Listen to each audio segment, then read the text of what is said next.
अगर लोटा भरकर शिव को समर्पित करा जाता है तो घर में तेज लक्ष्मी प्राप्त होती है। रविवार के दिन दे देता है शिव पंचायत में गुड़, चावल, लाल फूल और लाल मिर्ची के 11 दाने पानी के कलश में तांबे के लोटे में लेकर हाथ को ऊंचा कर नेत्र, नासिका, वक्षस्थल के सम्मुख में जो सूर्य नारायण को अर्घ देता है, जल चढ़ाता है, पर जो सूर्य को अर्घ रविवार के दिन दे देता है, अगले रविवार तक पैसे की आवक आना प्रारंभ हो जाती है। जो आज तक फोन नहीं उठाता वो फोन उठाना चालू कर देता है। अगर कोई बड़ी बीमारी है, कोई बात आपको शंकर भगवान से कहना है, तो रविवार के दिन जब सूर्य को अर्घ देंगे तो वही कलश रख देंगे, अर्घ दिया हुआ, फिर उसको आपको धोना नहीं है।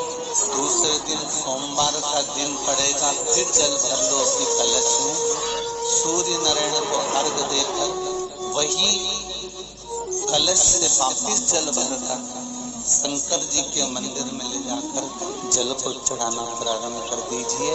आपको स्वयं बड़ी रोग, बड़ी बीमारी में भी आराम लगना प्रारंभ हो जाएगा। आप कहो रविवार को अगर लोटा भरकर शिव को समर्पित करा जाता है तो घर में तेज लक्ष्मी प्राप्त होती है। सोमवार के दिन भगवान शंकर को अगर जल चढ़ाया जाता है तो हमारे घर में शीतलता का अनुभव होता है। मंगलवार को अगर शिव जी के मंदिर में, शंकर के मंदिर में जाकर 1 लोटा पानी चढ़ाया जाता है तो हमारे कार्य में उन्नति होती है। बुधवार के दिन अगर शंकर पर 1 लोटा पानी चढ़ाया जाता है तो जिन लड़कियों का विवाह नहीं हो रहा, जिन बच्चों का विवाह नहीं हो रहा, उन बच्चों के भी विवाह हो जाते हैं हमारा। गुरुवार के दिन अगर शिव जी के मंदिर में पानी चढ़ाया जाए, जल चढ़ाया जाए तो घर में विद्वत्ता का अनुभव होता है महाराज, बच्चे पढ़ने में प्रखर होते हैं महाराज। शुक्रवार के दिन अगर शंकर के मंदिर में जल चढ़ाया जाए तो नारी का अखंड सौभाग्य होता है महाराज। शनिवार के दिन अगर शिव की आराधना करी जाए, शनिवार के दिन अगर शंकर को जल चढ़ाया जाए तो जिंदगी में व्यक्ति की सूर्य को 3 अर्घ होते हैं। एक लाल चंदन का कार्य की सिद्धि के लिए सूर्य नारायण को दिया जाए, एक काली मिर्ची के पानी का। जब आप कोई एग्जाम में बैठ रहे हैं, कोई परीक्षा में बैठ रहे हैं और आपको उसमें उत्तीर्णता चाहिए या मेरा ये काम सफल चाहिए या अदालत में केस चल रहा है उसको निपटाना है, तो काली मिर्ची के जल से सूर्य को अर्घ दी जाती है। तो उस जल के अर्घ से व्यक्ति का काम तुरंत 1.5 महीने के अंदर सफल हो जाता है। काली मिर्ची के अर्घ का इतना प्रमाण। तीसरे नंबर पर है बेलपत्री के जल कार्य सूर्य को दिया जाता है। बेलपत्री के जल का कार्य कौन देता है? जो बहुत बीमार पड़ा रहता है, जिसको कुछ ना कुछ शारीरिक कष्ट चलता रहे, कभी घुटना, कभी कमर, कभी पेट, कभी ब्लड प्रेशर, कभी शुगर, कुछ ना कुछ चलती रहे, तो वो लगातार 1 महीना बेलपत्री के पानी का अर्घ सूर्य को देता रहे, उसको रोग से निवारण हो जाता है। रोग से समस्या खड़ी हो जाए कि बहुत विकट समस्या है और कोई हल ना मिल रहा हो जाता है जीवन में। कोई घड़ी ऐसी आके खड़ी हो जाती है जहाँ पर हमको सोचने के लिए भी समय नहीं है। तब शिव महापुराण की कथा वर्णन करती है रविवार को अगर लोटा भरकर शिव को समर्पित करा जाता है तो घर में तेज लक्ष्मी प्राप्त होती है। शिव कथा कह रहे, शिव जी कहते हैं कुंवारी कन्या तीज का व्रत करती है, हरताली का तीज करती है, छोटी तीज, बड़ी तीज, हरियाली तीज करती है, छठ व्रत करती है। कुंवारी कन्या नवरात्रि व्रत करती है। कुंवारी कन्या जितने भी व्रत धारण करती है, सोमवार, मंगल, बुध, गुरु, शुक्र, शनि, जो भी व्रत उसने करा है, कुंवारी कन्या भूल से 1 लोटा जल मुझे समर्पित करती है। शिव कहते हैं वो मेरी पुत्री के समान हो जाती है, सुख सुंदरी के समान, और उसके लिए वर देखना मेरा काम हो जाता है। मौका मिले तो गीता प्रेस गोरखपुर की मार्कंडे पुराण निकालकर उसमें पढ़ना मिल जाएगा। शंकर भगवान को रिझाना, बेलपत्र का प्रयोग भगवान शिव को रिझाने का जो आनंद है, शिव को जो मनाने का आनंद है, वो एक स्वरूप ही अलग है, उसका एक स्वरूप आनंद। जब विषम परिस्थिति आ जाए, ऐसा लग रहा है कि आपने पशुपति व्रत कर लिया, सोमवार की अष्टमी का प्रयोग कर लिया, मैंने शंकर जी की आराधना कर ली, तो भी विषम परिस्थिति चल रही है, अभी तक कोई सुधार आने को तैयार नहीं है, तब शंकर जी के मंदिर में जब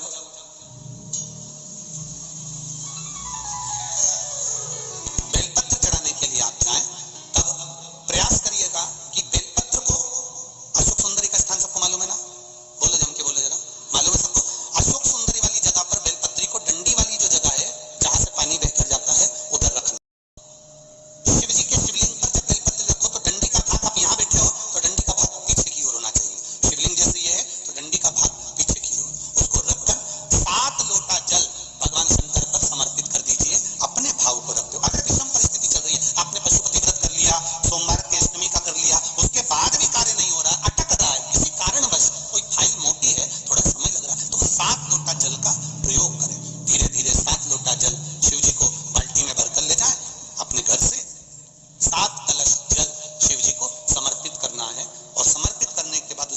को वापस अपने ही घर पर लेकर आ जाना। 11 दिन 21 दिन उसको रखो, फिर उसका विसर्जन वापस किसी नदी, सरोवर, तालाब या वृक्ष के नीचे कर दीजिए। बाबा हाथ पकड़कर बाहर निकाल ही देगा। परिस्थिति इधर बहुत विषमता, बहुत विषम परिस्थिति में उस जगह पर इसका प्रयोग कर।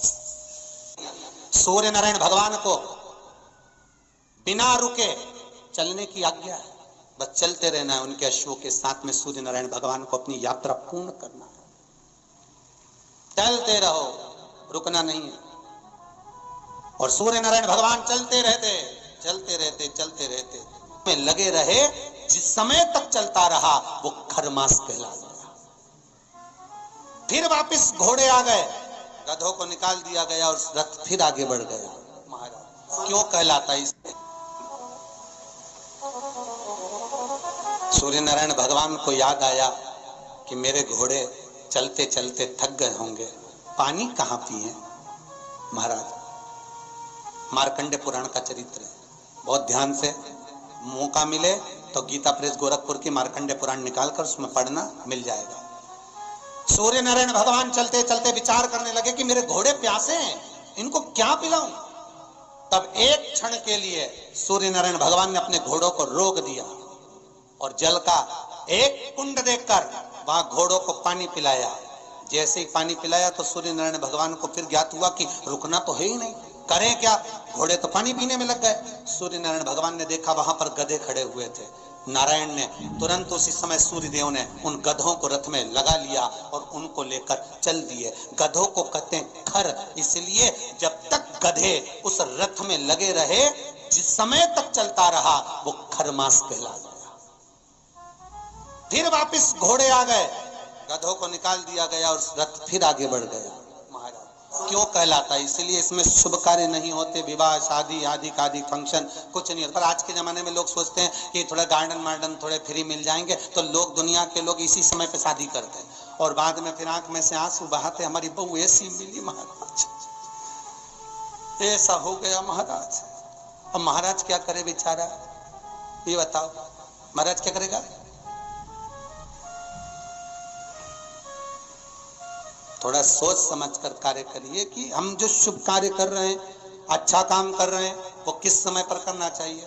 हाँ, भजन करो, कीर्तन करो, संकीर्तन करो, कथा करवाओ, नाम जाप करो, स्मरण करो, खूब अनुष्ठान करो, तुम भगवत नाम का जाप करो। ये तो तुम कभी भी कर सकते हो, जीवन पर्यंत में कभी भी, क्योंकि मृत्यु का कोई भरोसा नहीं है, इसलिए भजन का भी भरोसा नहीं। करते रहो, कभी भी आ जाए तो ठिकाना किसका, ना जाने कब फोटो टंग जाए। इसलिए भजन में पीछे